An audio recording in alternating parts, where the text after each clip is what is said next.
السلام عليكم ورحمة الله وبركاته.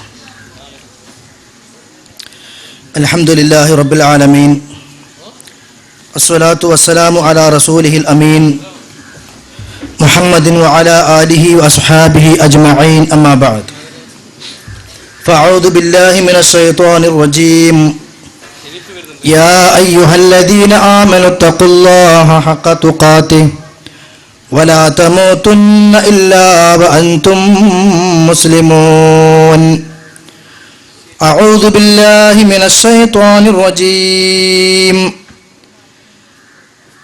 من يطع الرسول فقد أطاع الله ومن تولى فما أرسلناك عليهم حفيظا. പ്രിയമുള്ള സഹോദരന്മാരെ, സഹോദരികളെ, എല്ലാ രഹസ്യങ്ങളും പരസ്യങ്ങളും കണ്ടുകൊണ്ടിരിക്കുന്ന, അറിഞ്ഞുകൊണ്ടിരിക്കുന്ന സർവലോക രക്ഷിതാവും നിയന്താവുമായ അല്ലാഹു സുബ്ഹാനഹു വ തആലയുടെ നിയമനിർദ്ദേശങ്ങൾ സൂക്ഷിച്ചു പാലിച്ചുകൊണ്ട് നല്ലവരായി ജീവിക്കണമേ എന്ന് എന്നോടും നിങ്ങളോടുമായി ഉണർത്തുകയാണ്, ഉപദേശിക്കുകയാണ്. അല്ലാഹു നമുക്കേവർക്കും അതിന് തൗഫീഖ് നൽകി അനുഗ്രഹിക്കുമാറാകട്ടെ. അള്ളാഹുവിൻ്റെ ദീനിനെ സംബന്ധിച്ച് പഠിക്കുവാനും ചർച്ച ചെയ്യുവാനുമുള്ള നമ്മുടെ ഒരുമിച്ച് കൂടലിനെ ഒരു സ്വാലിഹായ കർമ്മമായി അല്ലാഹു തആല നമ്മിൽ നിന്നും സ്വീകരിക്കുമാറാകട്ടെ. പ്രമാണങ്ങളെ അറിയുക എന്ന വിഷയവുമായി ബന്ധപ്പെട്ടുകൊണ്ടാണ് ഏതാനും ചില കാര്യങ്ങൾ നിങ്ങളുടെ മുമ്പിൽ വെക്കാൻ ആഗ്രഹിക്കുന്നത്. നമ്മൾ അങ്ങാടിയിൽ പോയി കടയിൽ നിന്ന് ഒരു ഇലക്ട്രോണിക് ഉപകരണം വാങ്ങിക്കഴിഞ്ഞാൽ അത് എങ്ങനെ ഉപയോഗിക്കണം എന്ന് പഠിപ്പിക്കുന്ന ഒരു നിയമാവലി അടങ്ങുന്ന ഒരു കടലാസ് നമ്മുടെ കൂടെ ഉണ്ടാവും. അത് തെറ്റിച്ച് തോന്നിയതുപോലെ ആ വസ്തു ഉപയോഗിച്ചാൽ, അല്ലെങ്കിൽ ആവശ്യത്തിലധികം കറണ്ട് കൊടുക്കുകയോ അല്ലെങ്കിൽ കുറച്ചു കൊടുക്കുകയോ ചെയ്താൽ അത് സ്വാഭാവികമായും തകരും, നശിക്കും എന്നുള്ള സംശയമില്ല. പിന്നെ ആ വസ്തുവിനെ കുറ്റം പറഞ്ഞിട്ട് കാര്യമില്ലല്ലോ. അത് ഉണ്ടാക്കിയ ആളുകൾ അത് ഉപയോഗിക്കാൻ പറഞ്ഞ രൂപത്തിൽ നമ്മൾ ഉപയോഗിച്ചില്ല എങ്കിൽ അത് നമ്മുടെ ദോഷമാണ്, ആ വസ്തുവിൻ്റെ ദോഷമോ കേടുപാടുകളോ അല്ല. അത് എത്ര ചെറുതാണെങ്കിലും അങ്ങനെ തന്നെയാണ്, വലുതാണെങ്കിലും അങ്ങനെ തന്നെയാണ്. ഈ ലോകത്ത് സ്വർഗം ആഗ്രഹിച്ചുകൊണ്ട് സ്വർഗത്തിലേക്ക് ലക്ഷ്യമാക്കിക്കൊണ്ട് ജീവിക്കുന്ന നമ്മൾ, അതിൽ നമ്മൾ എന്ത് ചെയ്യണം, എന്ത് ചെയ്യരുത്, എങ്ങനെ വിശ്വസിക്കണം, എങ്ങനെ വിശ്വസിക്കരുത്, എന്തായിരിക്കണം വിശ്വാസം എന്നെല്ലാം വളരെ കൃത്യമായി അല്ലാഹു സുബ്ഹാനഹു വ തആല നമ്മെ പഠിപ്പിച്ചിട്ടുണ്ട്. നമുക്കെല്ലാവർക്കും അറിയാം എന്തിനാണ് ജീവിക്കുന്നതെന്ന് ചോദിച്ചാൽ മറുപടി ഒന്ന് മാത്രമാണ്. എന്തിനാ ജീവിതം? ഫമൻ സുഹസിഹ അനിൻ നാരി വഉദ്ഖിലൽ ജന്നത ഫഖദ് ഫാസ്. നരകത്തിൽ നിന്ന് രക്ഷപ്പെട്ട് സ്വർഗത്തിൽ പ്രവേശിച്ചാൽ അവൻ വിജയിച്ചു. അതാകുന്നു മഹത്തായ വിജയം, അതാകുന്നു ഏറ്റവും വലിയ വിജയം. അപ്പൊ ജീവിതം എന്ത് എന്നുള്ളത്, അതിൻ്റെ മറുപടി സ്വർഗം നേടുക എന്നുള്ളതാണ്. അപ്പോൾ എങ്ങനെയാണ് നമ്മൾ ജീവിക്കേണ്ടത് എന്ന് അല്ലാഹു സുബ്ഹാനഹു വ തആലയും അവൻ്റെ പ്രവാചകൻ മുഹമ്മദ് മുസ്തഫ സ്വല്ലല്ലാഹു അലൈഹി വസല്ലമയും പഠിപ്പിച്ചു തന്ന അതേ പ്രകാരം ആകുമ്പോൾ മാത്രമേ നമ്മുടെ ഇസ്ലാം പരിപൂർണമാവുകയുള്ളൂ. പല ആളുകളും ഞാൻ മുസ്ലിമാണ് എന്ന് പറഞ്ഞുകൊണ്ട് തോന്നിയ വിശ്വാസങ്ങളും തോന്നിയതായ ആചാരങ്ങളും പ്രവർത്തനങ്ങളുമായി നടക്കുന്നുണ്ട്. അത് ഒരിക്കലും ഇസ്ലാമിൻ്റെ വിശ്വാസങ്ങളായോ ആചാരങ്ങളായോ കണക്കിലാക്കാൻ പാടുള്ള കാര്യവുമല്ല. നേരെ മറിച്ച് ഞാനൊരു മുസ്ലിമാണെന്ന് പറയുമ്പോൾ, ഞാനൊരു മുഅ്മിനാണെന്ന് പറയുമ്പോൾ, ആ ഇസ്ലാമും ആ ഈമാനും അവൻ എവിടെ നിന്ന് സ്വീകരിക്കണമെന്ന് അല്ലാഹു തആല നമ്മെ പഠിപ്പിച്ചു. അവിടെ നിന്ന് സ്വീകരിച്ചെങ്കിൽ മാത്രമേ അത് യഥാർത്ഥ ഇസ്ലാം ആവുകയുള്ളൂ. വിശദീകരിക്കാതെ തന്നെ നമുക്ക് എല്ലാവർക്കും അറിയാം, അടിസ്ഥാനപരമായി രണ്ടു കാര്യങ്ങളാണ് ഇസ്ലാമിൻ്റെ അടിസ്ഥാന പ്രമാണങ്ങൾ. അതിൽ നിന്നായിരിക്കണം നമ്മൾ ദീന് മനസ്സിലാക്കേണ്ടത്. ആ കാര്യങ്ങൾ മനുഷ്യന്റെ വ്യക്തി ജീവിതവുമായി ബന്ധപ്പെട്ട കാര്യങ്ങളാകട്ടെ, അവന്റെ കുടുംബപരമായ വിഷയങ്ങളാകട്ടെ, ആദർശത്തിന്റെ വ്യത്യസ്തങ്ങളായ മേഖലകളുമായി ബന്ധപ്പെട്ട കർമ്മ വിശ്വാസ ആചാര അനുഷ്ഠാന കാര്യങ്ങളാകട്ടെ, എന്താണെങ്കിലും ശരി, ഒരു മനുഷ്യൻ ഇസ്ലാമിനെ അറിയേണ്ടതും പഠിക്കേണ്ടതും അടിസ്ഥാനപരമായ പ്രമാണങ്ങളിൽ നിന്നാണ്. അതിൽ ഒന്ന് വിശുദ്ധ ഖുർആൻ. നമുക്കാർക്കും തർക്കമില്ല. നമുക്കാർക്കും ആ വിഷയത്തിൽ ഒരു അഭിപ്രായ വ്യത്യാസമില്ല. ഇസ്ലാമിലെ ഒന്നാമത്തെ പ്രമാണം, ഇസ്ലാമിന്റെ നിയമ സംഹിതകളുടെ അടിസ്ഥാനവും മാനദണ്ഡവും വിശുദ്ധ ഖുർആനാണ് എന്ന കാര്യത്തിൽ ഈ ലോകത്ത് ഒരാൾക്കും തർക്കമില്ല. നമ്മളത് അംഗീകരിക്കുന്നു. കാരണം അല്ലാഹു തആല നമ്മളോട് പറഞ്ഞു, യാ അയ്യുഹല്ലദീന ആമനൂ, അല്ലയോ വിശ്വാസികളെ, അത്തിഉല്ലാഹ, നിങ്ങൾ അല്ലാഹുവിനെ അനുസരിക്കണം. എങ്ങനെ അല്ലാഹുവിനെ അനുസരിക്കൽ? ആ അല്ലാഹു പറഞ്ഞ പ്രകാരം ഖുർആനിൽ ഉള്ളതുപോലെ നമ്മൾ ജീവിക്കുക, അതിലുള്ളതുപോലെ നമ്മുടെ നാവിനെ നമ്മൾ ശുദ്ധീകരിക്കുക, അതിലുള്ളതുപോലെ നമ്മുടെ കണ്ണിനെ നമ്മൾ ക്രമപ്പെടുത്തുക, അതിലുള്ളത് മാത്രം, അനുവദിച്ച കാര്യങ്ങൾ മാത്രം ചെയ്യുക, പറയുക, കേൾക്കുക. ഈ നിലക്ക് ഓരോ വിഷയങ്ങളിലും വിശുദ്ധ ഖുർആനിനെ അടിസ്ഥാനപരമായി സ്വീകരിച്ചാൽ, മാനദണ്ഡമായി സ്വീകരിച്ചാൽ നമ്മൾ ഖുർആനിനെ പ്രമാണമായി അംഗീകരിക്കുന്നവരായി. അള്ളാഹുവിനെ ഞാൻ അനുസരിച്ചു എന്ന് പറയാൻ നമുക്ക് അവകാശവും ഉണ്ടായി. വിശുദ്ധ ഖുർആൻ മറ്റൊരു സ്ഥലത്ത് പറഞ്ഞു, ഇത്തബിഉ മാ ഉൻസില ഇലൈക്കും മിർ റബ്ബിക്കും, മനുഷ്യരെ നിങ്ങൾ പിൻപറ്റണം. ആരെ പിൻപറ്റണം? എന്തിനെ പിൻപറ്റണം? മാ ഉൻസില ഇലൈക്കും മിർ റബ്ബിക്കും, നിങ്ങളുടെ റബ്ബിൽ നിന്ന് എന്താണോ അത് അവതരിപ്പിക്കപ്പെട്ടത്, എന്താണോ ഇറക്കപ്പെട്ടത്, അത് നിങ്ങൾ പിൻപറ്റണം. അപ്പൊ വഹയായിക്കൊണ്ട് നബി സല്ലല്ലാഹു അലൈഹി വസല്ലമക്ക് തന്റെ 40ാമത്തെ വയസ്സ് മുതൽ മരിക്കുന്ന 63 വയസ്സിന് തൊട്ട് മുമ്പുള്ള ആ നിമിഷം വരെ വഹയായി ഇറങ്ങിയ എന്തെല്ലാം വചനങ്ങളുണ്ടോ വിശുദ്ധ ഖുർആനിൽ, അതെല്ലാം അംഗീകരിക്കലും വിശ്വസിക്കലും പിൻപറ്റലും ചെയ്യൽ നിർബന്ധമാണ്. ഇതാണ് നമ്മുടെ ഒന്നാമത്തെ മാനദണ്ഡം, ഒന്നാമത്തെ പ്രമാണം.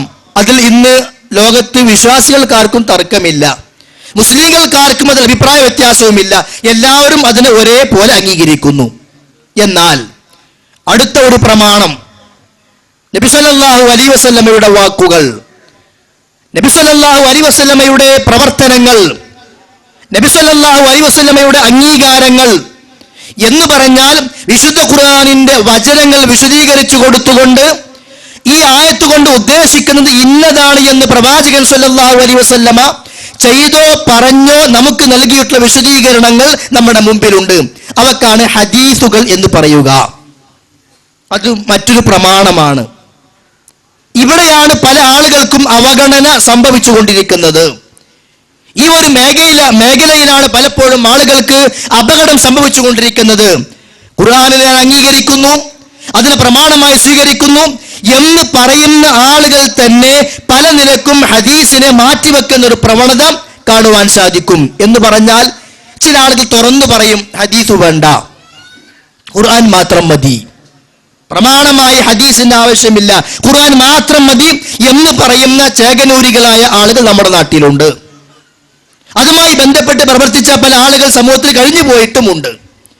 ചില ആളുകളോ അവർ പ്രത്യക്ഷത്തിൽ ഞങ്ങൾ ഹദീസിനെ അംഗീകരിക്കുന്നില്ല എന്ന് പറയുന്നില്ലെങ്കിലും ഹദീസുകളിൽ അവർക്ക് ഇഷ്ടമുള്ളത് മാത്രം സ്വീകരിക്കുന്നു, അവർക്ക് ഇഷ്ടമുള്ളത് മാത്രം സ്വീകരിച്ച് ബാക്കിയുള്ളവയെ മാറ്റിവെക്കുന്നു, ചിലതിനെ തള്ളിക്കളയുന്നു, ചിലതിനെ അവർ വ്യാഖ്യാനിക്കുന്നു, ചിലതിനെ വിശദീകരിക്കുന്നു, ന്യായീകരണങ്ങൾ കണ്ടെത്തുന്നു, ചിലതുകളെ ബുദ്ധിക്കെതിരാണെന്ന് പറഞ്ഞു മാറ്റിവെക്കുന്നു, ചിലതുകളെ ആയത്തിനും ഖുർആനിനും എതിരാണെന്ന് പറഞ്ഞുകൊണ്ട് മാറ്റിവെക്കുന്നു. സഹോദരന്മാരെ, നമ്മളെ സംബന്ധിച്ചിടത്തോളം വസ്തുതാപരമായി നമ്മൾ മനസ്സിലാക്കുക, ഒരു കാരണം പറഞ്ഞുകൊണ്ടും ഹദീസാകുന്ന പ്രമാണത്തെ മാറ്റിവെക്കാൻ പാടില്ല. കാരണം വിശുദ്ധ ഖുർആൻ എപ്രകാരം പ്രാധാന്യം അർഹിക്കുന്നതാണോ പ്രമാണത്തിന്റെ വിഷയത്തിൽ, അതേ പ്രാധാന്യം പ്രമാണത്തിന്റെ വിഷയത്തിൽ ഹദീസിനുമുണ്ട്. ഹദീസിനേക്കാൾ പ്രാധാന്യം ഖുർആനിനുണ്ട്, ഇല്ല എന്നല്ല. എന്ന് പറഞ്ഞാൽ നമസ്കരിക്കുമ്പോൾ നമ്മൾ ഖുർആൻ ഓതും, ഹദീസ് ഓതാൻ പറ്റില്ല. ഖുർആൻ ഒരക്ഷരം ഓതിയാൽ ഇത്ര ഇരട്ടി പ്രതിഫലമെന്ന് ഹദീസിലുണ്ട്, ആ പ്രതിഫലം ഹദീസിനില്ല. ഇങ്ങനെയുള്ള പ്രാധാന്യങ്ങളും പ്രത്യേകതകളും ഒക്കെ ഖുർആനിനുണ്ട്, ശരിയാണ്. പക്ഷേ പ്രമാണം എന്ന നിലക്ക് ഖുർആനും ഹദീസും ഒരേ സ്ഥാനത്താണ്. എന്ന് പറഞ്ഞാൽ അള്ള പറഞ്ഞത് അനുസരിക്കുന്നത് പോലെ, ഖുർആനിലുള്ള കാര്യങ്ങൾ അനുസരിക്കുന്നത് പോലെ ഹദീസിലും വന്ന കാര്യങ്ങൾ അനുസരിക്കുവാനും ഒരു വിശ്വാസി തയ്യാറായിരിക്കണം. അത് ഹദീസിലല്ലേ, അതുകൊണ്ട് അത്ര പ്രശ്നമല്ല എന്ന് പറയാൻ പറ്റില്ല. അത് ഹദീസിൽ വന്ന വിഷയമാണല്ലോ, അതുകൊണ്ട് അത്ര ഗൗരവമാക്കേണ്ട ആവശ്യമില്ല എന്നും പറയാൻ പാടില്ല. മറിച്ച് ഖുർആനിൽ വന്ന കൽപ്പനകളെ എത്രമാത്രം പ്രാധാന്യത്തോടു കൂടി സ്വീകരിക്കുന്നുവോ അതേ പ്രാധാന്യം ഹദീസിൽ വന്ന കൽപ്പനകളോടും വേണം.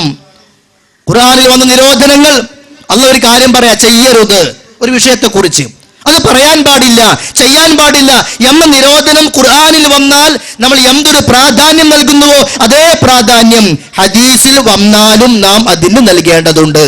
എന്ന് പറഞ്ഞാൽ പ്രമാണം എന്ന നിലക്ക് ഖുർആനും ഹദീസും ഒരേ സ്ഥാനത്താണ് നിൽക്കുന്നത്. പല ആളുകളും ഈ ഒരു വിഷയത്തിൽ ഇന്ന് വളരെ പിറകിലാണ് എന്നുള്ളത് കൊണ്ട് ഏതാനും ചില കാര്യങ്ങൾ അതുമായി ബന്ധപ്പെട്ടുകൊണ്ട് തന്നെ സൂചിപ്പിക്കുവാൻ ആഗ്രഹിക്കുകയാണ്. ഹദീസ് പ്രമാണമാണ്, ഏതുപോലെ ഖുർആൻ പ്രമാണമായതുപോലെ. കാരണം ഖുർആൻ വഹിയാണ്, ഹദീസും വഹി തന്നെയാണ്. വിശുദ്ധ ഖുർആൻ പ്രമാണമാണ്, ദീനിന്റെ നിയമങ്ങളാണ്. അള്ളാഹ് പറഞ്ഞതുപോലെ അത് ഉച്ചരിക്കുവാനും ഓതുവാനും പറ്റുകയുള്ളൂ. ഹദീസ് എന്താ? അതും പ്രമാണമാണ്, അതും വഹിയാണ്, അതും റബ്ബിന്റെ നിർദ്ദേശങ്ങളാണ്, റബ്ബിന്റെ നിയമങ്ങളാണ്. അവിടെ തനിക്ക് ഇഷ്ടമുള്ളതുപോലെ കാട്ടിക്കൂട്ടാൻ പാടില്ല. നോക്കൂ നിങ്ങൾ, വിശുദ്ധ ഖുർആൻ പറയുന്നത് വമാ ആതാകുമുർ റസൂലു ഫഖുദൂഹു വമാ നഹാകും അൻഹു ഫൻതഹൂ. പ്രവാചകൻ സ്വല്ലല്ലാഹു അലൈഹി വസല്ലമ നിങ്ങൾക്ക് എന്ത് കൊണ്ടുവന്ന് തന്നോ അത് നിങ്ങൾ സ്വീകരിക്കണം. വമാ നഹാകും അൻഹു ഫൻതഹൂ. എന്തൊരു കാര്യത്തെ തൊട്ട് പ്രവാചകൻ തടഞ്ഞോ അത് ഒഴിവാക്കുകയും വേണം.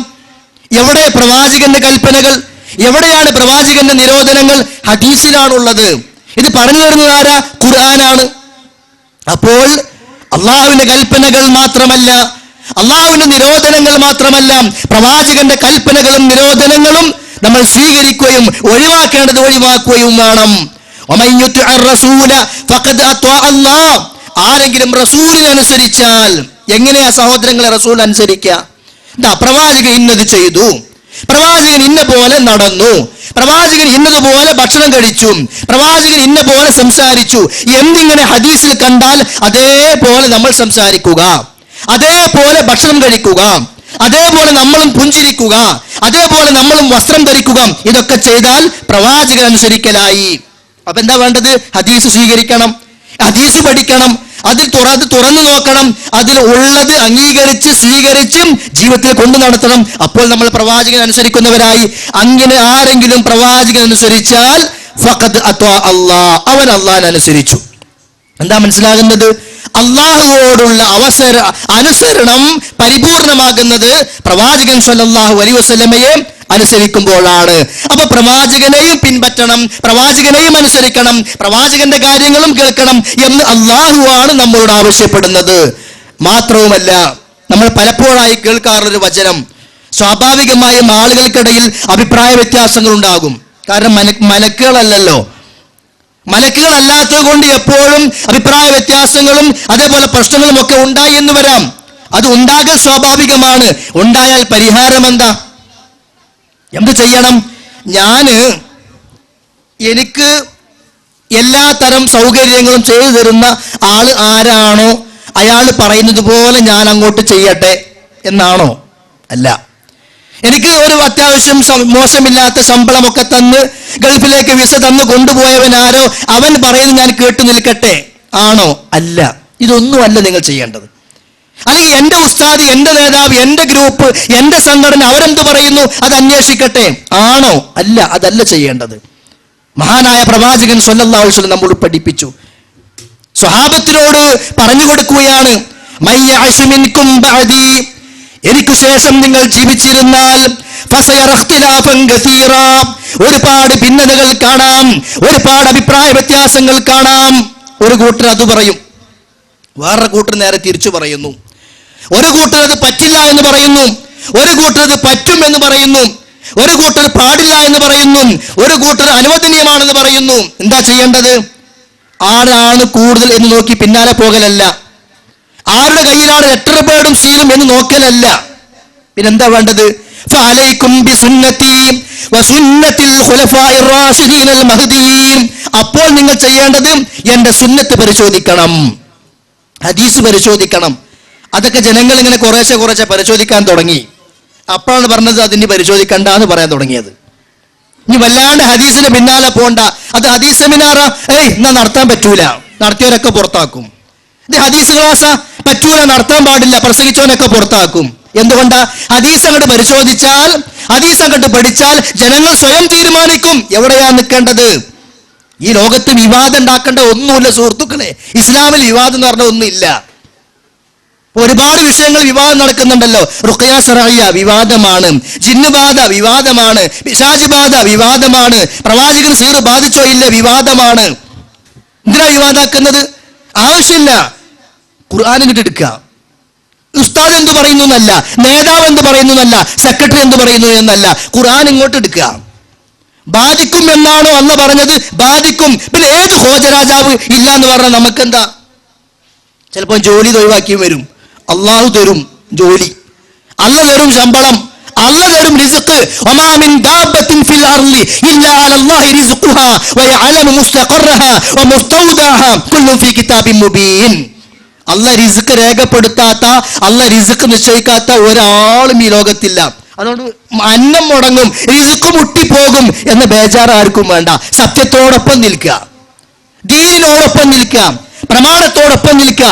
എന്തൊരു വിഷയം വന്നാലും ആളെ നോക്കട്ടെ എന്നല്ല, പണ്ട് ഉമർ മൗലവി പഠിപ്പിച്ച പോലെ തെളിവ് നോക്കുക.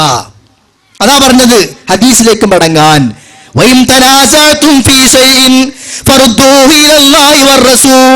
നിങ്ങൾക്കിടയിൽ അഭിപ്രായ വ്യത്യാസങ്ങളുണ്ടോ, നിങ്ങൾക്കിടയിൽ പ്രശ്നങ്ങളുണ്ടോ, ആ വിഷയത്തെ എന്ത് ചെയ്യണം? അള്ളാഹുവിലേക്ക് മടക്കണം, റസൂലിലേക്ക് മടക്കണം. എങ്ങനെ അള്ളാഹുവിലേക്ക് മടക്കുക? ഖുർആൻ പരിശോധിക്കുക, അതാണ് ഒന്നാമത്തെ പ്രമാണം. റസൂലിലേക്ക് മടക്കുക, അതെങ്ങനെയാ? ഹദീസ് പരിശോധിച്ച് നോക്കുക. അപ്പൊ ഹദീസിലുണ്ടെങ്കിൽ അത് സ്വീകരിക്കുക. അപ്പൊ ഹദീസ് പറയണം, പഠിക്കണം, പഠിപ്പിക്കണം, പ്രചരിപ്പിക്കണം. അല്ല, നമ്മളൊക്കെ എടുത്ത തീരുമാനത്തിനപ്പുറമാണ് ഹദീസ്.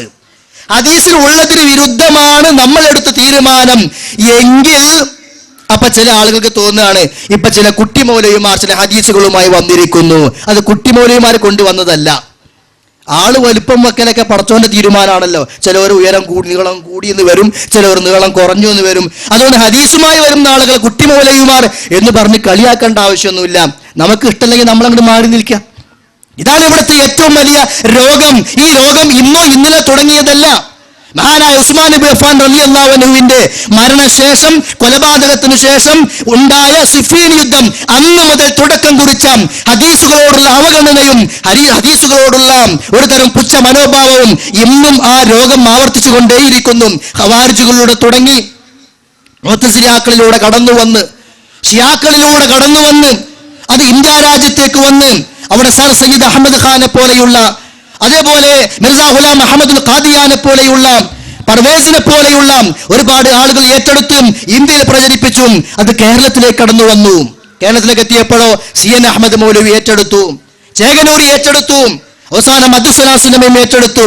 ഇപ്പൊ വേറെ ചില ആളുകൾ ഇഞ്ഞ് ഓരോരോ ഹദീസ് വേറെ വേറെ പറയണ്ടെന്ന് കരുതിയിട്ട് ഒന്നിച്ച് ബുഖാരി തോട്ടുകന്നെ കൊണ്ടുപോയിടാൻ പറഞ്ഞ് നമ്മുടെ നേതാക്കന്മാരാണ് അത്ര. അവർ പറയുന്നത് കേൾക്കാവൂ എന്നാണ് പുതിയ പുതിയ തീരുമാനങ്ങൾ. അവർ പറഞ്ഞ് കേട്ടില്ലെങ്കിലും അപ്പൊ പുറത്താണ്. പക്ഷെ സമാധാനമുണ്ട്, സ്വർഗത്തിന് പുറത്തു വെക്കൂല എന്നുള്ള സമാധാനം. അവിടെ ഏതായാലും ഉണ്ടാവൂലല്ലോ. സ്വർഗത്ത് പുറത്താക്കൂല എന്നുള്ള സമാധാനം നമുക്കുണ്ട്. അതിന് അത് തീരുമാനിക്കുന്നതും അത് കൈകാര്യം ചെയ്യുന്നതും അല്ലാഹു സുബ്ഹാനഹു വ തആലയാണ് എന്നുള്ളത്. അതുകൊണ്ട് സഹോദരന്മാർ, ഞാൻ പറഞ്ഞു വരുന്നത് ഇസ്ലാമിൽ വിശുദ്ധ ഖുർആൻ പ്രമാണമായി നമ്മൾ അംഗീകരിക്കുന്ന പോലെ ഹദീസിനെയും പ്രമാണമായി അംഗീകരിച്ചേ പറ്റൂ. അതുകൊണ്ടാണ് നബി സല്ലല്ലാഹു അലൈഹി വസല്ലം പഠിപ്പിച്ചത്, നിങ്ങൾ എനിക്ക് ശേഷം ഭിന്നതകൾ ഉണ്ടായാൽ ഫഅലൈക്കും ബിസുന്നതി, നിങ്ങൾ എന്റെ സുന്നത്തിനെ മുറുകെ പിടിക്കണം. വസുന്നത്തിൽ ഖുലഫാഇർ റാഷിദീനൽ മഹ്ദിയീൻ, എനിക്ക് ശേഷം വരാനിരിക്കുന്ന സച്ചരിതരായ ഖുലഫാഉർ റാഷിദുകളുടെ ശരീഅയും നിങ്ങൾ മുറുകെ പിടിക്കണം എന്ന് മാത്രമല്ല നബി സല്ലല്ലാഹു അലൈഹി വസല്ലം പഠിപ്പിച്ചു. എന്താ? ഹദീസിൽ കാണാം, കുല്ലു ഉമ്മത്തി യദ്ഖുലൂനൽ ജന്ന, എന്റെ ഉമ്മത്തിലെ എല്ലാ ആളുകളും സ്വർഗ്ഗത്തിൽ പ്രവേശിക്കും. കുല്ലു ഉമ്മത്തി യദ്ഖുലൂനൽ ജന്ന, എന്റെ ഉമ്മത്തിലെ ഓരോ ആളുകളും സ്വർഗത്തിലേക്കാണ്. ഇല്ലാമൻ അബാ, ഇബാ കാണിച്ചവരൊഴികെ, വിസമ്മതിച്ചവർ ഒഴികെ. സ്വഹാബത്ത് ചോദിച്ചു, ഒമൻ യൗബാ യാ റസൂലല്ലാഹ്, ആരാ റസൂലേ ഈ വിസമ്മതിച്ചവർ? നിങ്ങൾ പറഞ്ഞല്ലോ വിസമ്മതം കാണിച്ചവർ ഒഴികെ എന്ന്. ആരാണവർ? പ്രവാചകൻ സ്വല്ലല്ലാഹു അലൈഹി വസല്ലം മറുപടി, മൻ അത്വഅനി ദഖലൽ ജന്ന വമൻ അസ്വാനി ഫഖദ് അബാ, ആരാണോ എന്നെ അനുസരിക്കുന്നത് അവനാണ് സ്വർഗത്തിലേക്കുള്ളത്. എന്നാൽ ആരാണോ എന്നോട് അനുസരണക്കേട് കാണിക്കുന്നത് ഫഖദ് അബാ, അവനാണ് വിസമ്മതിച്ചവൻ, അവൻ സ്വർഗത്തിലേക്കില്ല. അവൻ സ്വർഗത്തിലേക്കില്ല. ബാക്കിയുള്ള എന്നെ അനുസരിച്ചുകൊണ്ട് ജീവിച്ചവർ ആരൊക്കെയുണ്ടോ അവരൊക്കെ സ്വർഗത്തിലേക്കാണ് എന്ന് മുഹമ്മദ് നബി സ്വല്ലല്ലാഹു അലൈഹി വസല്ലം പഠിപ്പിക്കുന്നു. എന്ന് പറഞ്ഞാൽ പ്രവാചകനെ അനുസരിക്കൽ, പിൻപറ്റൽ, പ്രവാചകന്റെ വചനങ്ങളെ പ്രമാണങ്ങളായി അംഗീകരിക്കൽ നിർബന്ധമാണ് എന്നർത്ഥം.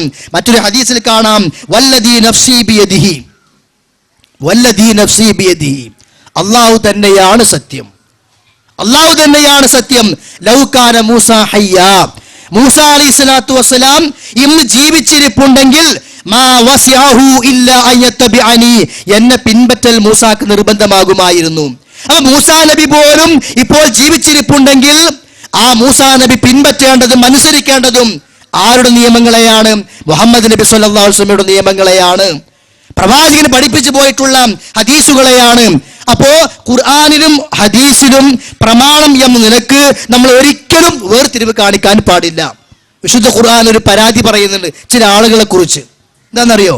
ആ ആളുകൾ പറയുന്നു, വയഖൂലൂന ആമന്നാ ബില്ലാഹി വബിർറസൂൽ, അല്ലാഹുവിൽ ഞങ്ങൾ വിശ്വസിക്കുന്നു, റസൂലിലും വിശ്വസിക്കുന്നു എന്ന് പറയുന്നവരാണവർ. പക്ഷേ പ്രവാചകൻ പഠിപ്പിച്ച ചില കാര്യങ്ങൾ അവരുടെ മുമ്പിൽ പറഞ്ഞു കൊടുത്താൽ, ചില കാര്യങ്ങൾ വിശദീകരിച്ചു കൊടുത്താലും അത് അംഗീകരിക്കാനോ സ്വീകരിക്കാനോ അവർ തയ്യാറാകുന്നില്ല. അതാണ് വിശുദ്ധ ഖുർആൻ പറഞ്ഞത്, ചില ആളുകളുണ്ട് യഖൂലൂന ആമന്നാ ബില്ലാഹി വബിർറസൂൽ, അല്ലാഹുവിനെ ഞങ്ങൾ വിശ്വസിച്ചിരിക്കുന്നു, പ്രവാചകനെയും വിശ്വസിച്ചിരിക്കുന്നു, വഅതഅനാ, അനുസരിക്കാനും ഞങ്ങൾ തയ്യാറാണ് എന്ന് പ്രഖ്യാപിക്കുകയും ചെയ്യുന്നു. പക്ഷേ സുമ്മയതവല്ലാ ഫരീഖും മിൻഹും, പിന്നീട് അവരിൽ നിന്ന് ഒരു വിഭാഗം ആളുകൾ പിന്തിരിഞ്ഞു പോകുന്നു. അതിനുശേഷം, ഏതിനു ശേഷം? അള്ളാഹിനെ അനുസരിക്കാമെന്ന് പ്രഖ്യാപിക്കുകയാണ്, റസൂൽ അനുസരിക്കാമെന്ന് പ്രഖ്യാപിക്കുകയാണ്. ആ പ്രഖ്യാപനം നടത്തിയ ശേഷം പ്രവാചകനെ പിൻപറ്റാതെ ചില ആളുകൾ അതാ പിരിഞ്ഞു പോകുന്നു. വമാ ഉലൈക ബിൽ മുഅ്മിനീൻ, അവർ മുഅ്മിനുകളല്ല. അള്ളാഹുവാണ് പറയുന്നത്. ആരെക്കുറിച്ച്? അള്ളാഹുവിലും റസൂലിലും വേർതിരിവുണ്ടാക്കുന്ന ആളുകൾ.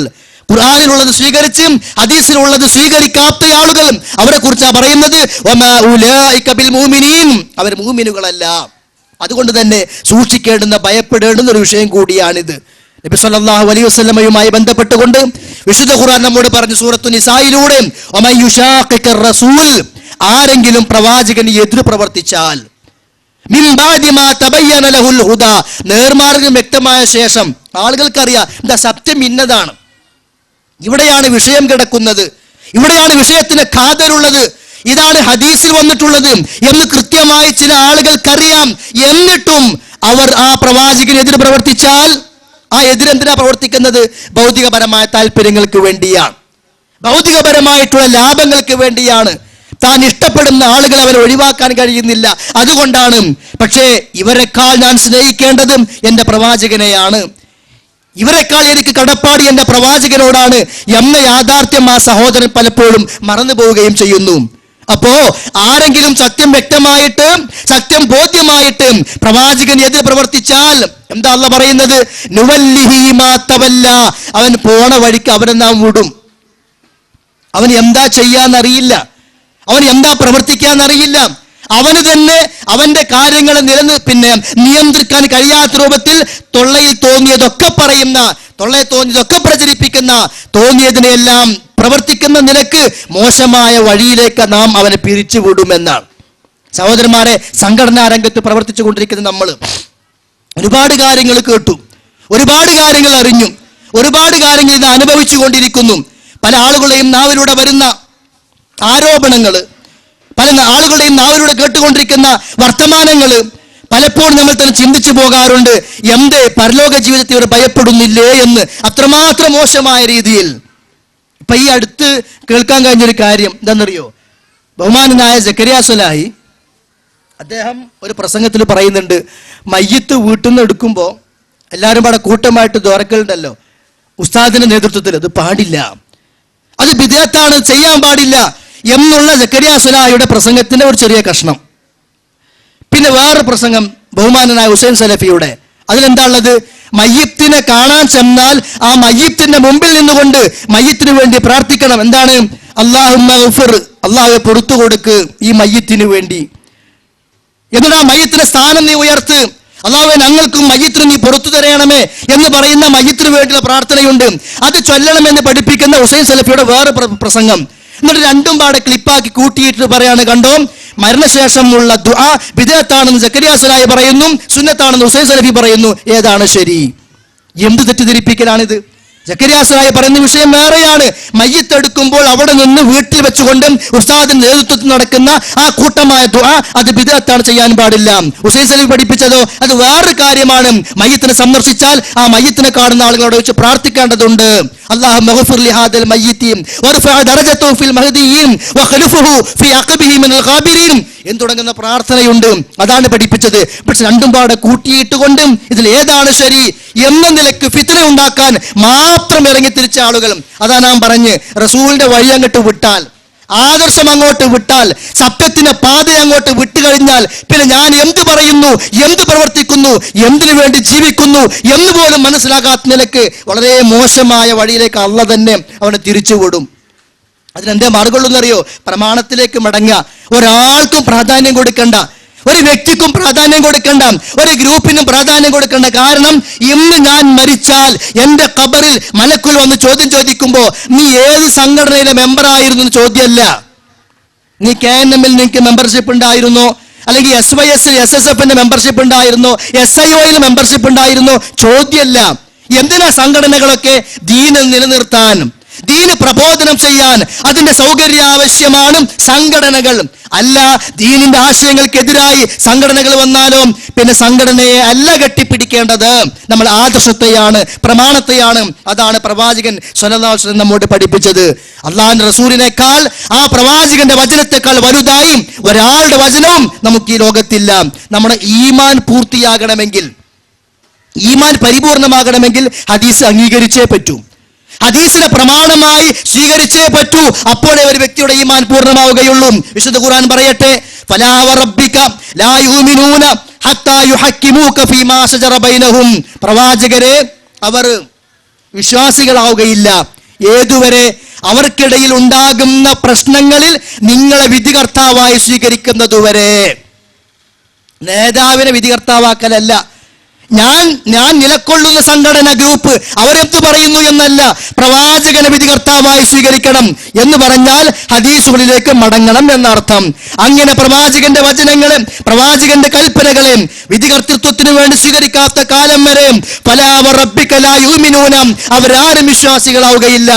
ഈമാനിന്റെ പരിപൂർണത ഹദീസ് സ്വീകരിക്കുമ്പോഴാണ് എന്നർത്ഥം. ഒരിക്കലും നിഷേധ നയം പാടില്ല. ഞാൻ പറഞ്ഞല്ലോ, പല നിലക്ക് ഹദീസുകൾ നിഷേധിക്കുന്ന ആളുകളുണ്ട്, മൊത്തത്തിൽ നിഷേധിക്കുന്ന ആളുകളുണ്ട്. മൊത്തത്തിൽ ഹദീസ് തന്നെ വേണ്ട എന്ന് പറയുന്ന ചേകനൂരികളുണ്ട്, ബുദ്ധിക്കെതിരായത് വേണ്ട എന്ന് പറയുന്ന അക്കലാനിയാക്കളുണ്ട്, അല്ലെങ്കിൽ നമ്മളെടുത്ത തീരുമാനങ്ങൾക്കെതിരായത് വേണ്ട എന്ന് പറയുന്ന ആളുകളുണ്ട്, എനിക്ക് ഇഷ്ടമില്ലാത്തത് വേണ്ട, ഇഷ്ടമുള്ളത് സ്വീകരിക്കൂ എന്ന് പറയുന്ന ആളുകളുണ്ട്. ഈ ഒരു വേർതിരിവൊന്നും പാടില്ല. പ്രവാചകന്റെ ഓരോ വാക്കുകളും അത് വഹ്യാണ്, ഓരോ കൽപ്പനകളും ഓരോ നിരോധനങ്ങളും എല്ലാം വഹ്യാണ്. വമാ യൻതിഖു അനിൽ ഹവാ ഇൻ ഹുവ ഇല്ലാ വഹ്യു യൂഹാ. വഹ്യിന്റെ അടിസ്ഥാനത്തിലാണ് പ്രവാചകൻ സ്വല്ലല്ലാഹു അലൈഹി വസല്ലം സംസാരിക്കുന്നത്. നോക്കൂ, നിങ്ങൾ ഒരിക്കൽ പ്രവാചകൻ പറയണ്ടായി, ലാ ഉൽഫിയന്ന അഹദകും, നിങ്ങളെ എനിക്ക് കാണേണ്ട അവസ്ഥ വരരുത്. നമ്മളെ കുറിച്ച് പറയാ, നിങ്ങളെ എനിക്ക് കാണേണ്ട അവസ്ഥ വരരുത്. സഹാബികളോടാണ് പറയുന്നത്. ഏത് അവസ്ഥയിൽ? മുത്തക്കിഅൻ അലാ അരീകതിഹി, സോഫയിൽ ഇങ്ങനെ ചാരിയിരിക്കുക, സോഫയിൽ ചാരിയിരിക്കുന്ന അവസ്ഥ. സോഫയിൽ ചാരിയിരിക്കരുത് എന്നല്ല, ബാക്കി ഭാഗം എന്താണ്? യഅ്തീഹി അൽ അംറു മിൻ അംരി മിമ്മാ അമർതു ബിഹി ഔ നഹൈതു അൻഹു. സോഫയിൽ ഇങ്ങനെ കാലുമക്കാലും കയറ്റി ചാരി ഇങ്ങനെ ഇരിക്കുമ്പോൾ ഞാൻ കൽപ്പിച്ചതും നിരോധിച്ചതുമായ എൻ്റെ ഹദീസുകൾ അവരുടെ മുമ്പിൽ വരുമ്പോൾ അവൻ പറയും, ലാ നദ്രി, ഇത് ഞാൻ കണ്ടിട്ടില്ല, ഇത് ഞങ്ങൾക്കറിയില്ല.